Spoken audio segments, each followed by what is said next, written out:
Do you sometimes feel as if you're working like a headless chicken? There are so many items on your to-do list that the more you tick off, the longer it becomes. Sometimes you even have a to-do list on your phone, on many sheets of post-its around you, around your working table, and another one probably in a small notebook that you carry in your bag. And many times in a day, you wish that the clock does not run as fast because there are so many tasks that you have not been able to finish, and it's already late at night. You have to go to sleep already. Can you relate? Hi, I'm Mommy N, your Mommy Negosyo, and in this video, we will be talking about a common experience of business owners like us: overwhelm and burnout. And I'll share some of the things I do whenever I'm feeling the overwhelm in my chest rising so that it does not turn into burnout. I will share some tips on how to overcome overwhelm, avoid burnout, and master time management. Yes, overwhelm. It's a real struggle. But don't worry, you're not alone. All of us, especially as women, we go through it because, of course, of our monthly cycles and the many roles that we have to take. Let's just learn how to tame the chaos and master time management and find that state of calmness in the storm. Let's learn from Elena, the busy baker. Elena's day is really filled with juggling orders, posting about her products and promos on social media, and attending to the needs of her husband as well as her two kids, while feeling like she was constantly drowning in emails that she has to answer and tasks that she has to do. So Elena actually envied her sister. When she looked at her sister, she really feels a lot of envy and says, wow, I hope I'm like her. Because Elena's sister's husband is a seafarer. And therefore, her sister has the luxury of being a stay-at-home mom. So at one point, Elena was so disappointed at herself that she was ready to quit. She was ready to accept that she was not cut out to be a business owner. She was ready to let go of her dream of helping her husband raise the funds so that they can take their kids on educational trips around the Philippines and also to museums and theme parks in nearby countries. So when she was very disappointed and very tired, but just imagining the loss of that dream of being there with her children and her family, she decided to fight back and she started small. Now, let me emphasize this.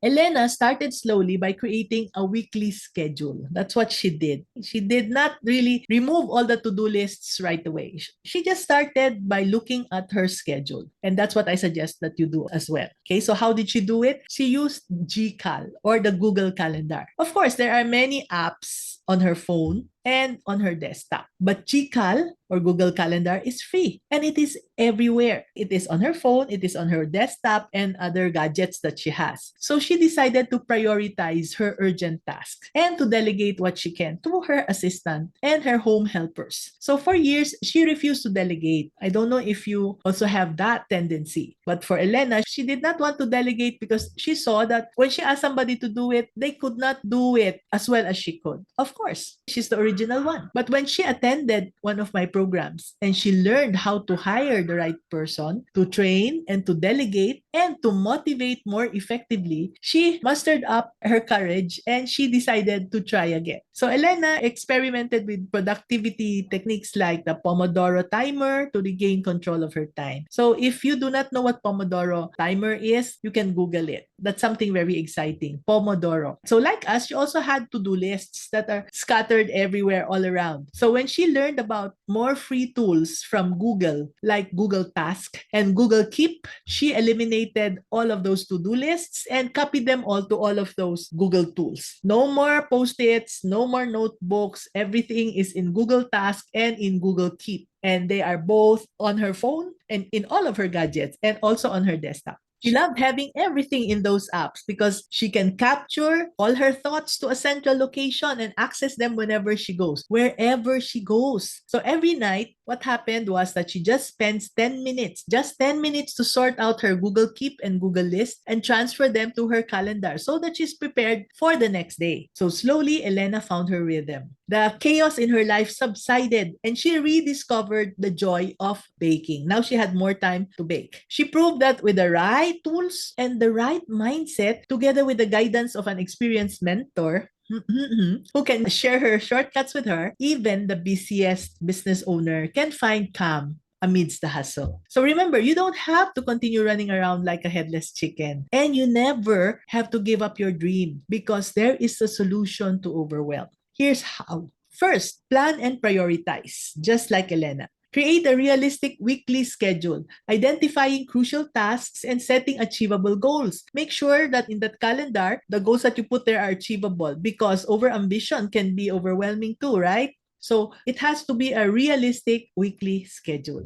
Number two, we mentioned the Google Apps. So remember time management tools. So you use the apps, use the calendars, and the digital to-do lists and stay organized. Don't just put them everywhere so that you can track your progress. So for this, again, let me repeat myself. I recommend Google Calendar, Google Keep, and Google List. Number three, delegate and collaborate. Don't be afraid to ask for help. Delegate tasks to family, friends, or virtual assistants whenever it's possible. Build a support system around you, and that will make all the difference. There's no shame in outsourcing some of the tasks so that you can free up your time and your energy. Number four, set boundaries and learn to say no. Your time is very valuable. Don't hesitate to politely decline tasks that don't align with your priorities or even overwhelm your bandwidth. That is very, very precious. So take care of it. Number five, take breaks and prioritize self-care. Burnout is a productivity killer. Do you know that? Schedule regular breaks throughout the day. Practice mindfulness and nurture your well-being. And finally, number six, learn from coaches and mentors who have been there and done that. It does not have to be me. There are so many people who can teach you. Your journey actually will be easier and faster when you learn from people who have been there. Now, this is one of the most valuable lessons I learned the hard way. Time is more important than money. When time is lost, no amount of money can buy it back. But with money, I can buy time. How can I buy time? This is what I do. Today, I'm willing to pay hundreds of thousands of pesos for good coaches and mentors. The payment I give is for the time that I can save. What they learned the hard way in the last 10 to 30 years of their life, they would just download it to me in just a few hours.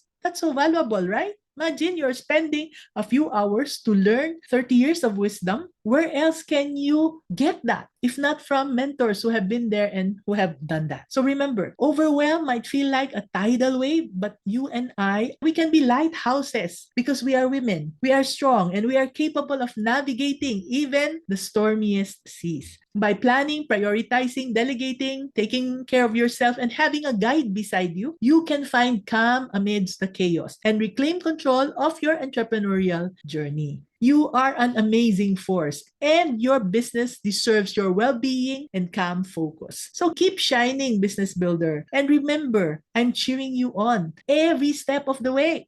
I hope this was helpful. And if you learned something new today, and if you haven't done so, why not sign up to our newsletter below where you can get first access for free to more business lessons straight into your inbox. So see you again soon. This is Mommy N, your Mommy Negosyo, saying, be business-minded, Pinoy!